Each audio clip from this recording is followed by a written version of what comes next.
Hallo und herzlich willkommen auf meinem Kanal Ingas Color Art.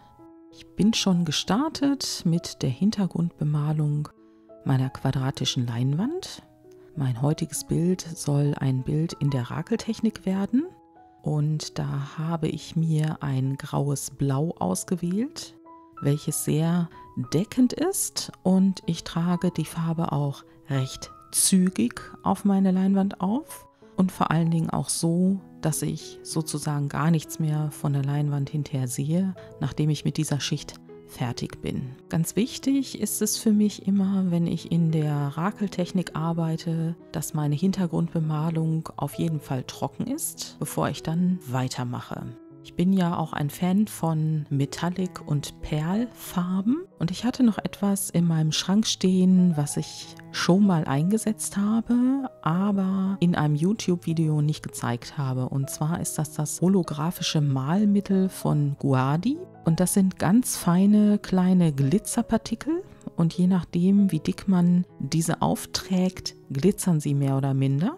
Und ich hatte mich jetzt bei dieser Leinwand dazu entschieden, sie sozusagen auf meine Hintergrundbemalung aufzutragen. Ich beginne jetzt meine erste Farbe, das ist das Reflex Rosé, auf meine Glättkelle aufzutragen, die ich heute verwende, weil ich eine relativ große Leinwand zu rakeln habe. Und ich habe das Reflex Rosé deshalb ausgewählt, weil es ganz wunderbar mit dem Blau-Grau zusammen harmoniert und trotzdem einen Kontrast gibt. Das Blau-Grau ist eher zurückhaltend und tritt in den Hintergrund. So soll es ja auch sein. Und das Reflex-Rosé ist eher extrovertiert und deshalb finde ich es ganz wunderbar, wenn es dann als erste Schicht durch die anderen Schichten durchschimmern wird.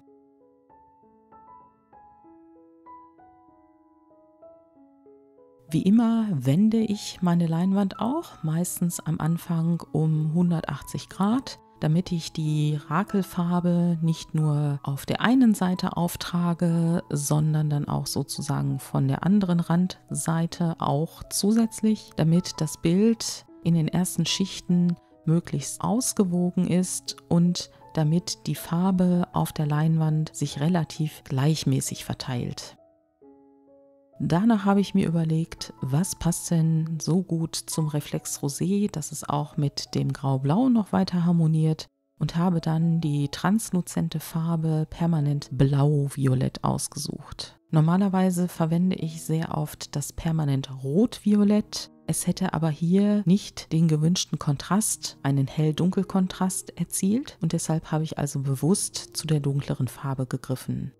Und dadurch, dass das Reflex Rosé nicht so sehr angetrocknet ist, entstehen auch schon die ersten Schlieren und die Flecken sowieso, die in der Rakeltechnik typisch sind.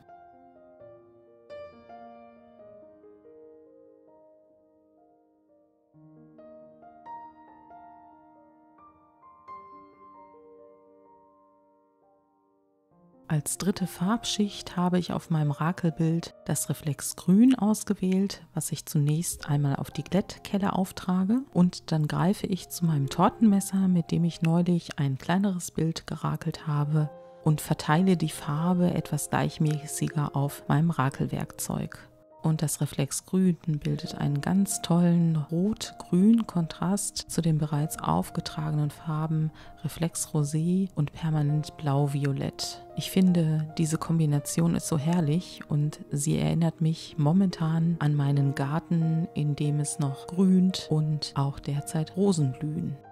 Mit der nächsten Schicht kommt wieder eine Perlfarbe zum Einsatz. Auf diesem Bild zwar zum ersten Mal, aber ich habe die auch bei meinen letzten Rakelbildern eingesetzt.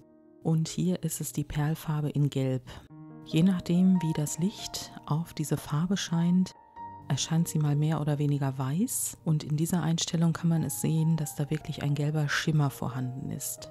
Am besten eignen sich die Perlfarben, wenn sie auf einem dunklen Untergrund aufgetragen werden, weil der Kontrast dabei am höchsten ist. Insofern finde ich das auch gut, dass stellenweise das dunkle Permanent Blau-Violett noch zu sehen ist, und da passt das Perlgelb natürlich hervorragend als Schicht da herüber.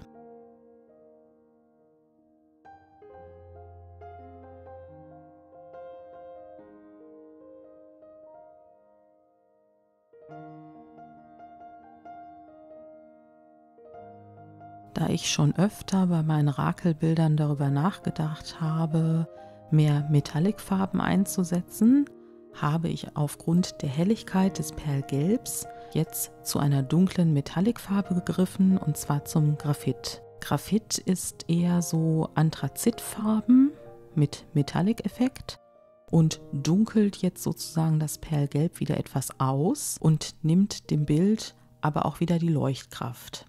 Ich finde beides schön, das helle Bild und das dunkle Bild, aber bei der nächsten Farbe habe ich mich entschieden, dann wieder etwas mehr Helligkeit ins Bild zu holen. Man kann also ganz genau sehen, wie jede Schicht dieses wunderbare Rakelbild verändert.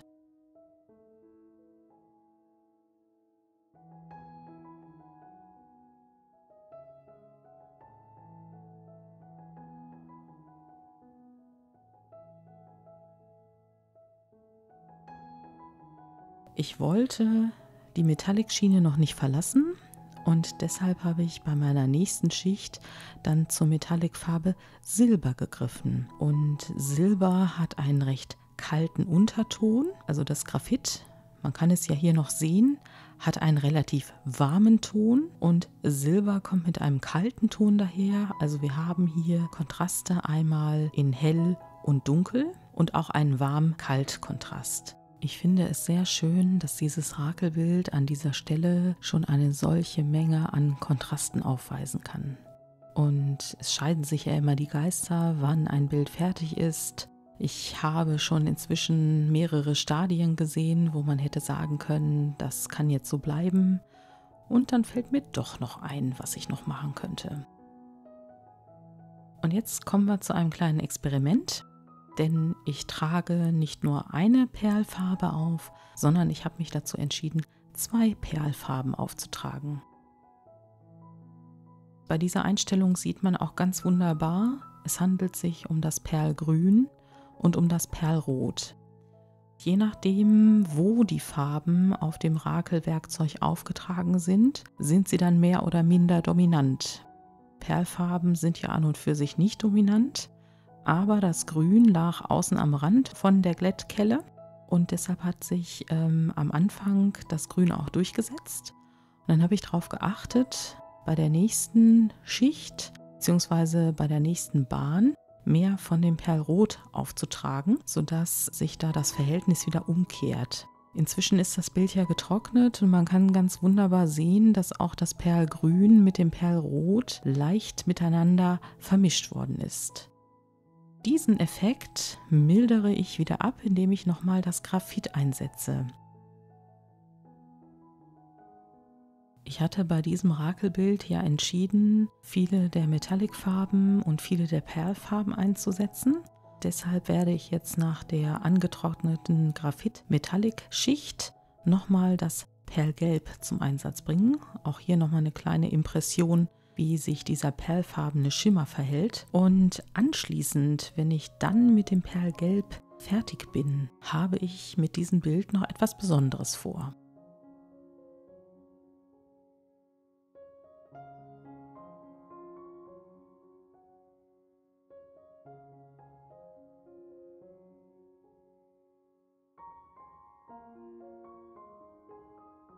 Manchmal ist man ja beseelt von dem, was man da gerade tut.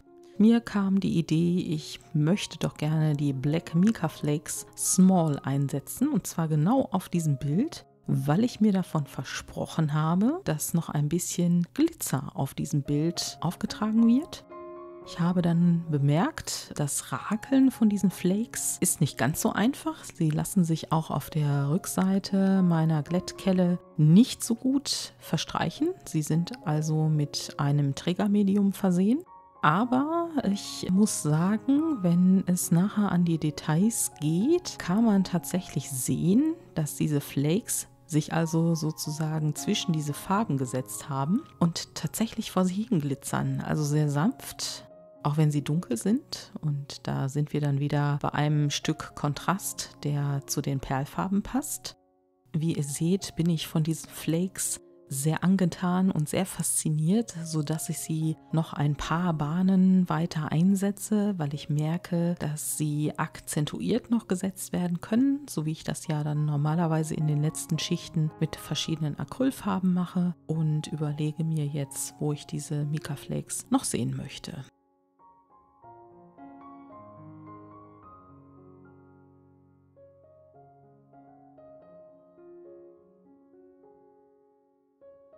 Mir ist es wichtig, bei diesem Bild nochmal am Rand mit einem Malmesser dran lang zu gehen, weil sich dort ein bisschen Farbe und ein paar Flakes gesammelt haben. Und das macht es im Ganzen schöner, wenn der Rand glatter ist. Unter den Kommentaren bei meinem letzten Bild fand sich auch eine Frage dazu, wie ich die Ränder gestalte. Ich entscheide das oft sehr intuitiv, habe gesagt, dass ich auch oft schwarz wähle, aber bei diesem Bild werde ich tatsächlich, wenn ich den Rand gestalte, das Blau-Grau wählen, weil es im Gegensatz zu den anderen Hintergrundfarben der anderen Rakelbilder noch relativ dominant in diesem Bild ist, was mir aber sehr gut gefällt, und deswegen werde ich die Farbe an den Rändern wiederholen. Jetzt gibt es einige Detailaufnahmen zu diesem Bild. Jetzt sind die einzelnen Schichten erkennbar, die Farbgebung der einzelnen Schichten und auch die Mica Flakes, die inzwischen getrocknet sind, kann man sehr gut erkennen. Vielen Dank fürs Zuschauen, vielen Dank fürs Zuhören. Ich hoffe, dir hat das Video gefallen. Du darfst mir gerne dafür ein Like geben und ich hoffe, wir sehen uns bei meinem nächsten Video. Hab noch einen schönen Tag.